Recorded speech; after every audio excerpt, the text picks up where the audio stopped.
täna on märgiline see, et ikkagi 5 omavalitsust ja Võrumaa Arenduskeskus ja Setomaa liit sõlmivad ühe mõõdetava kokkuleppe, ehk siis aastaks 2024 plus 20% haridusasutuste toidu toorainest mahe. See mahekokkulepe tähendab seda, et me töötame koos meeskonnana ja kindlasti seame endale kindlad eesmärgid, kuidas siis tervislikku ja mahedat toitumist Võru maakonnas edendada.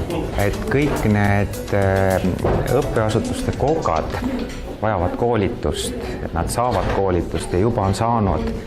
Me vaatame ühiselt kaasaegseid menüüsi, vaatame, kuidas tuleb pakkuda toitu lastele.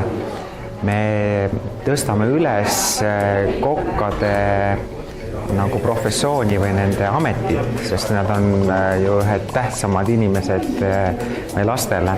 Ma väga tahaks, et kohalikud tootjad rohkem jõuaksid siis selleni, et nad tahaksid, et need toode oleks mahe.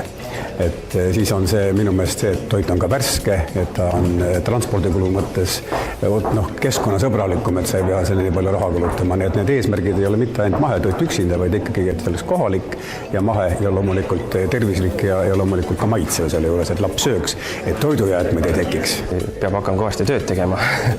Et tuleb seda tutvustada ikkagi koolidele, hoolekogudele, kuidas nad selle kõik omaks võtavad ja lõppude lõpuks leida siis ka mingisugused rahalised katted.